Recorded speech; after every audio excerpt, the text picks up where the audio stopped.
Pelihara mata, jagalah telinga,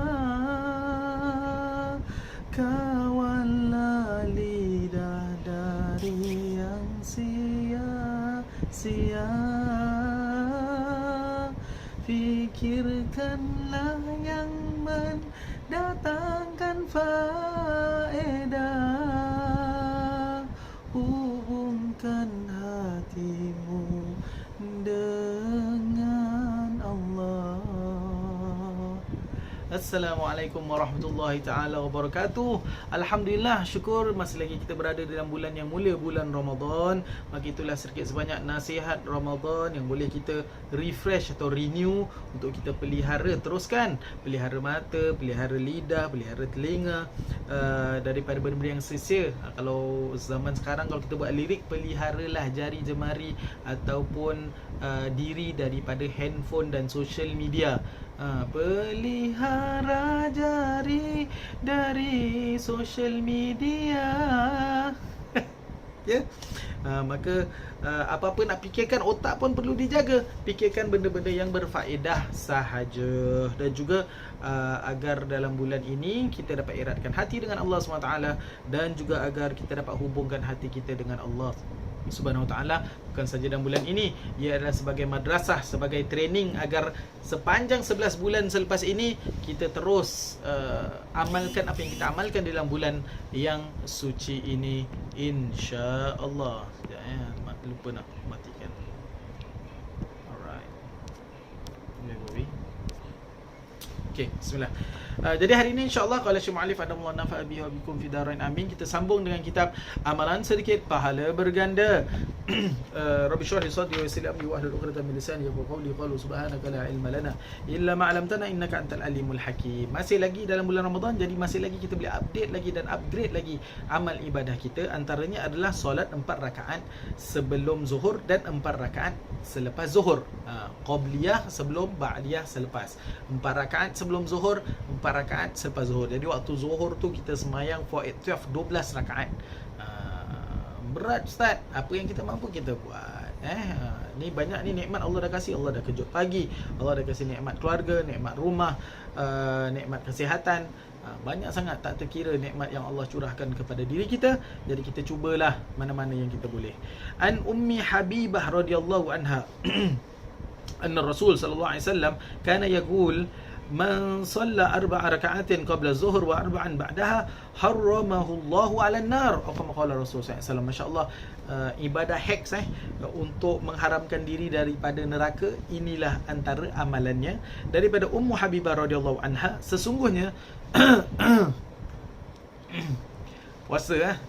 sesungguhnya Rasulullah SAW pernah bersabda, artinya sesiapa yang mengerjakan solat 4 rakaat sebelum zuhur dan 4 rakaat selepas zuhur, 4 sebelum, 4 selepas,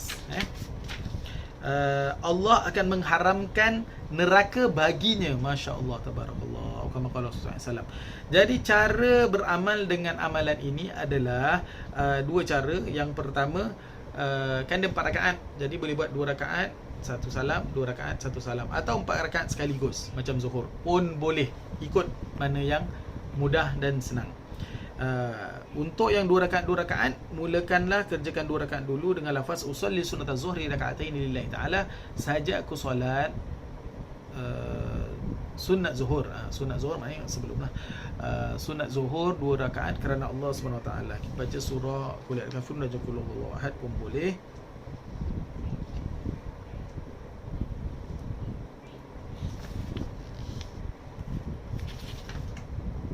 Qabliyatan jangan lupa. Usolli sunat zuhri qabliyatan lillahi ta'ala. Dan lagi satu punya usolli sunat zuhri saja, qabliyatan tak ada pun tak apa. Okey. Sama juga qul ya kafirun dan juga qul huwallahu ahad. Atau nak tukar surah bolehlah, qul a'udzu birabbil falaq dan qul a'udzu birabbin nas. Terpulang. Kemudian kalau yang nak cuba cara solat yang 4 rakaat terus, usolli sunat az-zuhri 4 rakaatin qabliyatan lillahi ta'ala, 4 straight pun boleh. Baca surah Al-Fatihah, qul falaq, Al-Fatihah qul ya kafirun, Al-Fatihah qul huwallahu ahad, Al-Fatihah qul a'udzu birabbil falaq, Al-Fatihah qul a'udzu bin nas. Bolehlah insya-Allah. Untuk cara kedua ini boleh memilih sama ada melakukan tahiyat awal ataupun tidak. Jadi kan dia 4 rakaat. Biasa 4 rakaat kita ada tahiyat awal kan. Tapi untuk solat sunat ini nak buat tahiyat awal boleh, tak nak buat pun tak boleh. Tak apa. Terpulang, you are given a choice. Jika tidak membaca apa-apa surah pada rakaat ketiga dan keempat, dalam cara kedua ini pun tidak mengapa. Masya-Allah. Cara solat rawatib selepas ba'diyah sama juga macam yang tadi, tapi qabliyatan kita tukar kepada ba'diyatan. Okey. Surahnya juga sama. Alright. Seterusnya, solat 4 rakaat sebelum asar qabliyah. Dapat pahala apa? An Ibn Umar radhiyallahu anhu qala Rasulullah SAW rahimallah humra'an salla qabla asri arba'an. Daripada Sayyidina Ibn Umar radhiyallahu anhuma berkata Rasulullah sallallahu alaihi wasallam bersabda, semoga Allah merahmati orang yang solat 4 rakaat sebelum asar. Asar 4 rakaat kan, sebelum masuk waktu azan asar, terus main 4 sebelum solat 4 rakaat asar.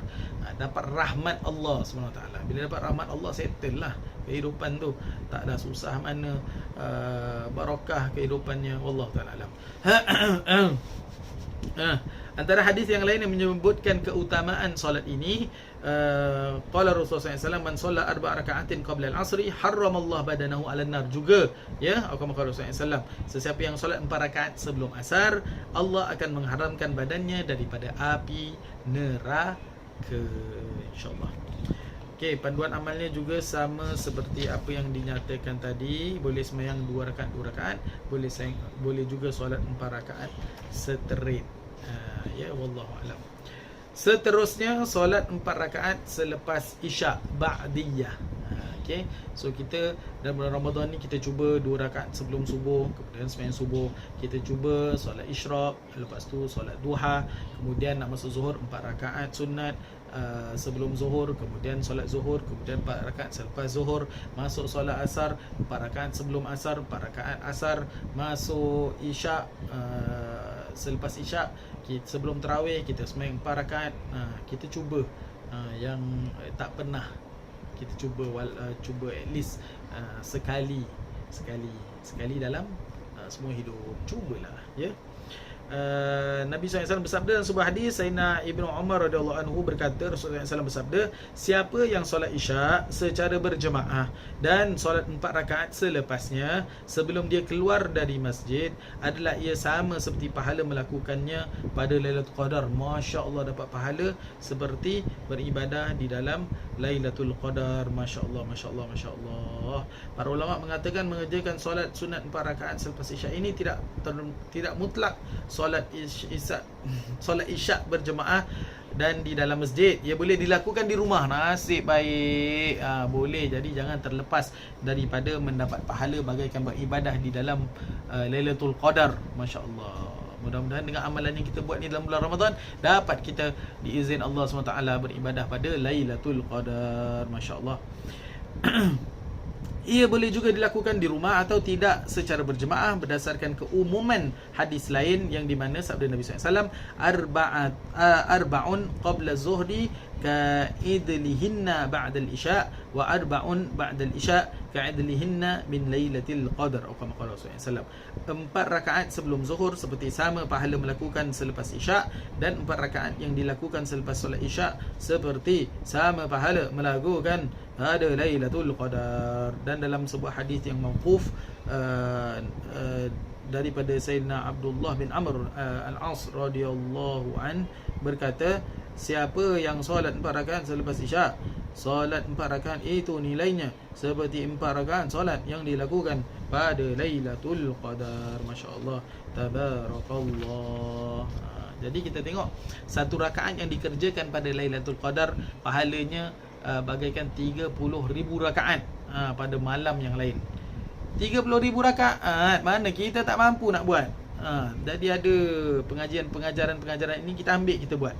Oleh itu, mengerjakan 4 rakaat yang dikerjakan selepas solat isyak itu menyamai 1,020 rakaat solat yang dilakukan pada malam lain selain malam Lailatul Qadar. 120,000 rakaat. Macam mana? Jadi rugilah kita kalau tidak mengamalkannya. Okey. Sama juga caranya, nak buat 2 rakaat boleh, nak buat 4 rakaat sekaligus pun boleh. Kalau penat buat 2 rakaat, kemudian rehat. Mandangan buatnya di rumah, maka bolehlah santai-santai, ya, insya-Allah. Allah SWT. Baiklah, kita berhenti di sini dulu. Kita jumpa lagi pada tazkirah ringkas yang lain. Mudah-mudahan dengan perkongsian-perkongsian ini dapatlah kita, kalau tak dapat amalkan semua, jangan tinggalkan semua. Wallahu taala alam. Kita jumpa lagi. Wassalamualaikum warahmatullahi taala wabarakatuh.